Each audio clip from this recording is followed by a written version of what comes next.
दोस्तों, आइए सुनते हैं मुंशी प्रेमचंद की लिखी कहानी दो सखियां का अगला भाग। पद्मा का खत चंदा को। दिल्ली 1-2-26। प्यारी बहन, तुम्हारे प्रथम मिलन की कुतूहलमय कथा पढ़कर चित्त प्रसन्न हो गया। तुम्हें चारों ओर हरियाली ही नजर आती है और मैं जिधर नजर डालती हूँ सूखे रेत और नग्न टीलों के सिवा और कुछ नहीं दिखता। खैर, अब तुम मेरा वृतांत सुनो। विनोद की अविचलित दार्शनिकता अब और सही हो गई है। कुछ विचित्र जीव है, घर में आग लगे पत्थर पड़े इनकी बला से। इन्हें मुझ पर जरा भी दया नहीं आती। मैं सुबह से शाम तक घर के झंझटों में कूड़ा करूं, इन्हें कुछ भी परवाह नहीं। ऐसा सहानुभूति से खाली आदमी तक कभी नहीं देखा। इन्हें तो किसी जंगल में तपस्या करनी चाहिए। अभी तो खैर 2 ही प्राणी हैं, लेकिन कहीं बाल बच्चे हो गए तब तो मैं बेमौत मर जाऊंगी। ईश्वर ना करे वह दारुण विपत्ति मेरे सिर पड़े। चंदा, मुझे अब दिल से लगी हुई है कि किसी भांति इनकी यह समाधि भंग कर दूं, मगर कोई उपाय सफल नहीं होता, कोई चाल ठीक नहीं पड़ती। एक दिन मैंने उनके कमरे के लैंप का बल्ब तोड़ दिया। कमरा अंधेरा पड़ा रहा। आप सैर करके आए तो कमरा अंधेरा देखा। मुझसे पूछा तो मैंने कह दिया बल्ब टूट गया। बस इन्होंने भोजन किया और मेरे कमरे में आकर लेट गए। पत्रों और उपन्यासों की ओर देखा तक नहीं। न जाने वह उत्सुकता कहाँ विलीन हो गई। दिन भर गुजर गया। इनको बल्ब लगाने या लगवाने की कोई फिक्र नहीं। आखिर मुझी को बाजार से लाना पड़ा। एक दिन मैंने झुंझलाकर रसोइये को निकाल दिया। सोचा जब लाला रात भर भूखे सोएंगे तब आंखें खुलेंगी, मगर इस भले आदमी ने कुछ पूछा तक नहीं। चाय ना मिली, कुछ परवाह नहीं। ठीक 10 बजे कपड़े पहने, एक बार रसोई की ओर देखा, सन्नाटा था, बस कॉलेज चल दिए। एक आदमी पूछता है महाराज कहाँ गया, क्यों गया, अब क्या इंतज़ाम होगा, कौन खाना पकाएगा।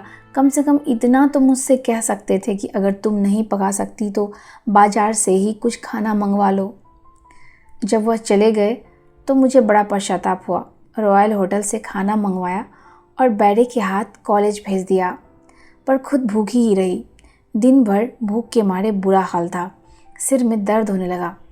ये कॉलेज से आए तो और मुझे परेशान देखा तो मानो त्रिदोष है।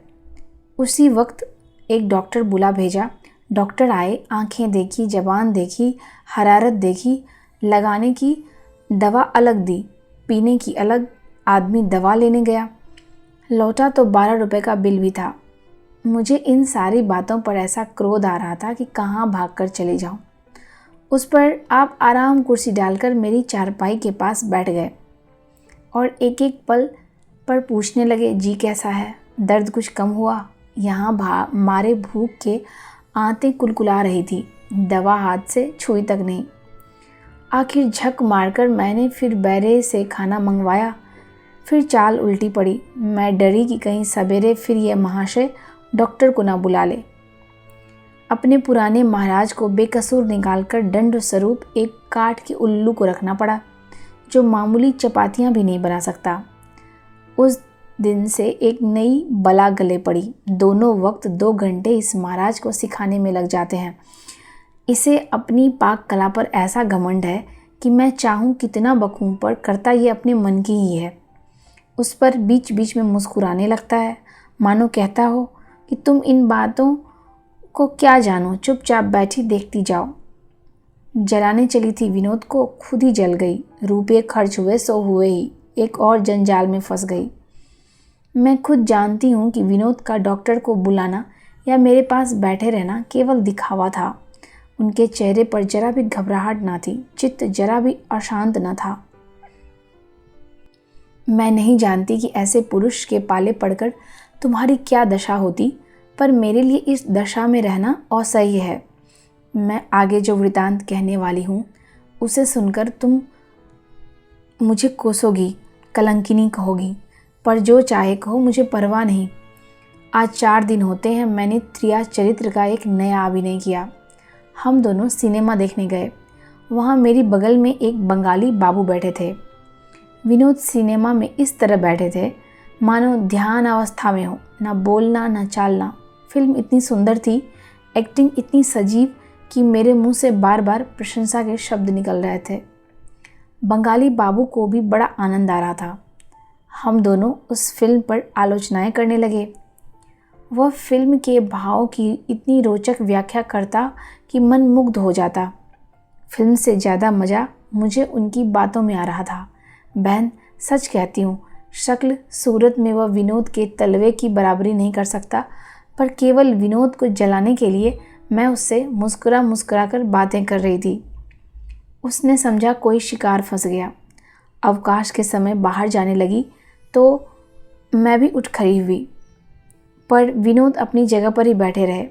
मैंने कहा, बाहर चलते हो? मेरी तो बैठे बैठे कमर दुख गई। विनोद बोले, हाँ हाँ चलो, इधर उधर टहल आएं। मैंने लापरवाही से कहा, तुम्हारा जी ना चाहे तो मत चलो, मैं मजबूर नहीं करती। विनोद फिर अपनी जगह पर बैठे हुए बोले, अच्छी बात है। मैं बाहर आई तो बंगाली बाबू ने पूछा, क्या आप यहीं की रहने वाली हैं? मेरे पति यहाँ यूनिवर्सिटी में प्रोफेसर हैं। अच्छा, वह आपके पति थे? बड़ा अजीब आदमी है। आपको तो मैंने शायद यहाँ पहले ही देखा है। हाँ, मेरा मकान तो बंगाल में है। कंचनपुर के महाराज साहब का प्राइवेट सेक्रेटरी हूँ। महाराजा साहब वाइसराय से मिलने आए हैं। तो अभी 2-4 दिन रहिएगा? जी हाँ, आशा तो करता हूँ। रहूँ तो साल भर रह जाऊँ तो दूसरी गाड़ी से चला जाऊँ। हमारे महाराजा साहब का कुछ ठीक नहीं, यूँ बड़े सज्जन और मिलनसार हैं। आपसे मिलकर बहुत खुश होंगे। उन्होंने मुझसे पूछा, तो इसी वक्त आपको महाराजा साहब से परिचय करा दूं? आपको आश्चर्य होगा कि मुकुटधारियों में भी इतनी नम्रता और विनय हो सकती है। मैंने आईने में अपनी सूरत देखकर कहा, जी नहीं, फिर किसी दिन। आपसे तो अक्सर मुलाकात होती रहोगी। क्या आपकी स्त्री आपके साथ नहीं आई? युवक ने मुस्कुराकर कहा, मैं अभी कुंवारा हूँ और शायद कुंवारा ही रहूँ। मैंने उत्सुक होकर पूछा, अच्छा, तो आप भी स्त्रियों से भागने वाले जीवों में हैं? इतनी बातें तो हो गई, आपका नाम तक ना पूछा। बाबू ने अपना नाम भुवन मोहन दास गुप्ता बताया। मैंने अपना परिचय दिया। जी नहीं, मैं उन अभागों में हूँ जो एक बार निराश होकर फिर उसकी परीक्षा नहीं करते। रूप की तो संसार में कमी नहीं, मगर रूप और गुण का मेल बहुत कम देखने में आता है। जिस रमणी से मेरा प्रेम था वह आज बड़े वकील की पत्नी है। मैं गरीब था, इसकी सज़ा मुझे ऐसी मिली कि जीवन पर्यंत न भूलूंगा। साल भर तक उसकी उपासना की, जब उसने मुझे धन पर बलिदान कर दिया तो अब और क्या आशा रखूं? मैंने हंसकर कहा, आपने बहुत जल्द हिम्मत हार दी। भुवन के सामने द्वार की ओर ताकते हुए कहा, मैंने आज तक ऐसा वीर ही नहीं देखा जो रमणियों से परास्त ना हुआ हो। ये हृदय पर चोट करती हैं और हृदय एक ही गहरी चोट सह सकता है। जिस रमणी ने मेरे प्रेम को तुच्छ समझकर पैरों से कुचल दिया, उसको मैं दिखाना चाहता हूँ कि मेरी आंखों में धन कितनी तुच्छ वस्तु है। यही मेरे जीवन का एकमात्र उद्देश्य है। मैंने गंभीरता से कहा, यह तो कोई ऊंचा उद्देश्य नहीं है।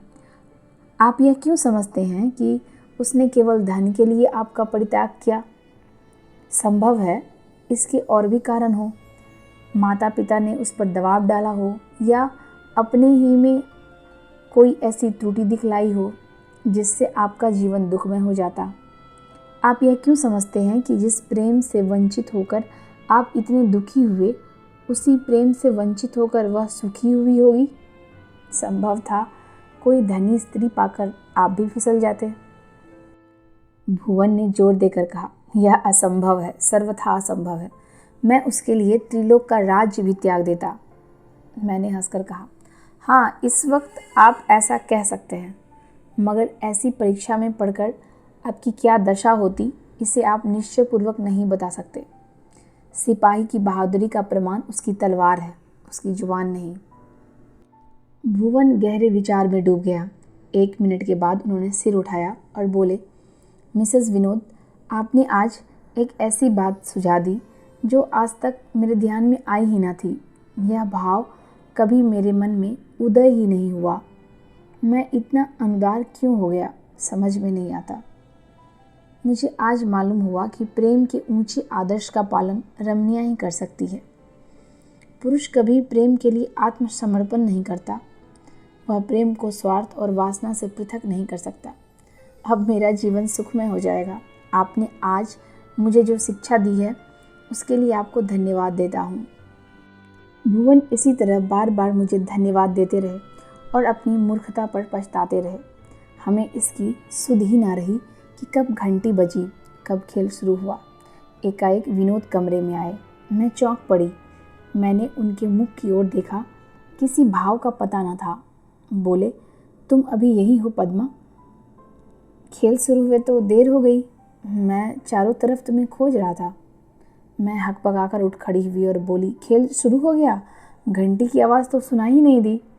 भुवन भी उठे। हम फिर आकर तमाशा देखने लगे।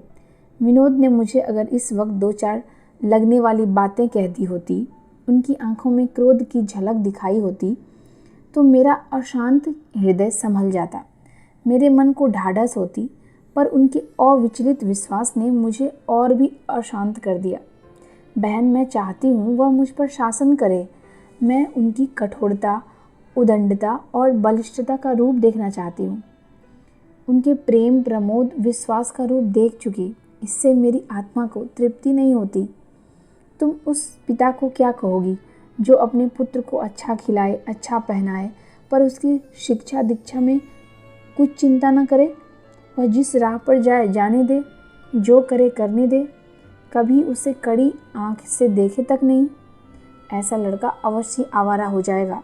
मेरा भी वही हाल हुआ जाता है। यह उदासीनता मेरे लिए असह्य है।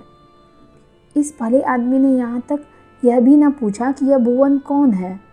भुवन भी यही समझा होगा, इसका पति बिल्कुल परवाह नहीं करता। जब खेल खत्म हो गया और हम लोग बाहर आए और तांगा ठीक करने लगे तो भुवन ने कहा, मैं अपनी कार से आपको पहुंचा दूंगा। हमने कोई आपत्ति नहीं की। हमारे मकान का पता पूछकर भुवन ने कार चला दी। रास्ते में मैंने भुवन से कहा, कल मेरे यहाँ दोपहर का खाना खाइएगा। भुवन ने स्वीकार कर लिया। भुवन तो हमें पहुंचाकर चले गए, पर मेरा मन बड़ी देर तक उन्हीं की तरफ लगा रहा। इन 2-3 घंटों में भुवन को जितना समझी उतना विनोद को आज तक नहीं समझी। मैंने भी अपने हृदय की जितनी बातें उनसे कहनी थी कह दी, उतनी विनोद से आज तक नहीं कही। भुवन उन मनुष्यों में से है जो किसी पर पुरुष को अपनी कुदृष्टि डालते उसे मार डालेगा। उसी तरह मुझे किसी पुरुष से हंसते देखकर खून पी जाता और ज़रूरत पड़ती तो मेरे लिए आग में भी कूद जाता।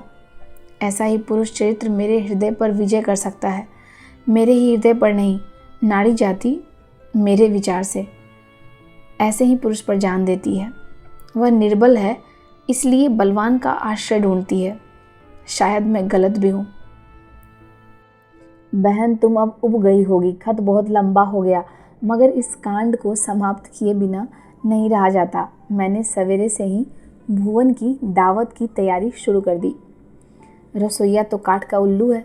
मैंने सारा काम अपने हाथ से किया। भोजन बनाने में ऐसा आनंद मुझे और कभी न मिला था। भुवन बाबू की कार ठीक समय पर आ पहुंची। भुवन उतरे, सीधे मेरे कमरे आ गए। 2-4 बातें हुई। डिनर टेबल पर जा बैठे। विनोद भी भोजन करने आए। मैंने उन दोनों आदमियों का परिचय करा दिया। मुझे ऐसा मालूम हुआ कि विनोद ने भुवन की ओर कुछ उदासीनता दिखाई। इन्हें राजाओं रईसों से चिढ़ है। साम्यवादी हैं। जब राजाओं से चिढ़ है तो उनके पिट्ठुओं से क्यों ना हो।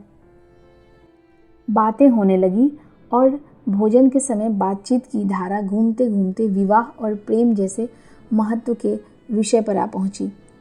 विनोद ने कहा, नहीं, मैं वर्तमान वैवाहिक प्रथा का पसंद नहीं करता। इस प्रथा का आविष्कार उस समय हुआ था जब मनुष्य सभ्यता की प्रारंभिक दशा में था। तब से दुनिया बहुत आगे बढ़ी है, मगर विवाह प्रथा में जौ भर भी अंतर नहीं पड़ा। खाना पीना हुआ, बातें चलती रही। विनोद को कॉलेज जाने का समय हो गया और वो चला गया। विनोद की अंतिम बात ने मेरे हृदय पर कठोर आघात किया था। मुझे ऐसा मालूम हो रहा था कि विनोद ने केवल मुझे सुनाने के लिए विवाह का यह नया खंडन तैयार किया है। वह मुझसे पिंड छुड़ाना चाहते हैं। वह किसी रमणी की ताक में है। मुझसे उनका जी भर गया शायद। इस ख्याल से मुझे बड़ा दुख हुआ। मेरी आंखों से आंसू बहने लगे। कदाचित एकांत में मैं ना रोती, पर भुवन के सामने मैं संयत ना रह सकी। भुवन ने मुझे बहुत सांत्वना दी। आप व्यर्थ इतना शोक करती हैं मिस्टर विनोद। आपका मान ना करें, पर संसार में कम से कम एक ऐसा व्यक्ति है जो आपके संकेत पर अपने प्राण तक न्यौछावर कर सकता है। आप जैसी रमणी रत्न पाकर संसार में ऐसा कौन पुरुष है जो अपने भाग्य को धन्य न मानेगा। मुझे भुवन की यह बात बड़ी बुरी मालूम पड़ी। क्रोध से मेरा मुख लाल हो गया। यह धूर्त मेरी इस दुर्बलता से लाभ उठाकर मेरा सर्वनाश करना चाहता है। मैंने दुर्भाग्य पर फिर रोया। अभी विवाह हुए साल भर भी नहीं हुआ, मेरी यह दशा हो गई कि दूसरों को मुझे बहकाने और मुझ पर अपना जादू चलाने का साहस हो रहा है। जिस वक्त मैंने विनोद को देखा था, मेरा हृदय कितना फूल उठा था। मैंने अपने हृदय को कितनी भक्ति से उनके चरणों पर अर्पण किया था। मगर क्या जानती थी कि इतनी जल्द मैं उनकी आंखों से गिर जाऊंगी। वो मुझे प्रतित्यक्ता समझेंगे, फिर सोहदे मुझ पर डोरे डालेंगे। मैंने आंसू पोंछते हुए कहा, मैं आपसे क्षमा मांगती हूँ, मुझे जरा विश्राम करने दीजिए। हाँ, आप आराम करें, मैं बैठा देखता रहूँगा। जी नहीं, अब आप कृपा करके जाइए, यूँ मुझे आराम ना मिलेगा। अच्छी बात है, आप आराम कीजिए, मैं संध्या समय आकर देख जाऊँगा। जी नहीं, आपको कष्ट करने की कोई ज़रूरत नहीं। अच्छा, तो मैं कल आऊँ? नहीं, आप लोग मेरे बुलाने का इंतज़ार कीजिएगा, बिना बुलाए ना आइएगा। यह कहती हुई मैं उठकर अपने सोने के कमरे में चली गई। भुवन एक क्षण मेरी ओर देखता रहा, फिर चुपके से चला गया। बहन, इसे 2 दिन हो गए हैं, पर मैं अपने कमरे से बाहर नहीं निकलती। भुवन 2-3 बार आ चुका है, मगर मैंने उससे मिलने से साफ मना कर दिया। अब शायद उसे फिर आने का साहस न हो। ईश्वर ने बड़े नाजुक मौके पर मुझे सद्बुद्धि प्रदान की, नहीं तो मैं अपना सर्वनाश कर बैठी होती। विनोद प्रायः मेरे पास आकर बैठते हैं, लेकिन उनसे बोलने का मेरा जी नहीं चाहता। जो पुरुष व्यभिचार का दार्शनिक सिद्धांतों से समर्थन करता हो, जिसकी आंखों में विवाह जैसे पवित्र बंधन का कोई मूल्य न हो, जो न मेरा हो सकता है न मुझे अपना बना सकता है, उसके साथ मुझ जैसी माननीय गर्विणी स्त्री का क्या दिन निर्वाह होगा। बस अब विदा होती हूँ बहन, क्षमा करना, मैंने तुम्हारा बहुत अमूल्य समय ले लिया, मगर इतना समझ लो कि मुझे तुम्हारी दया नहीं, सहानुभूति चाहिए। तुम्हारी पद्मा। दोस्तों, अब पद्मा का उपन्यास जैसा पत्र का चंदा क्या जवाब देती है, देखते हैं अगले भाग में। धन्यवाद।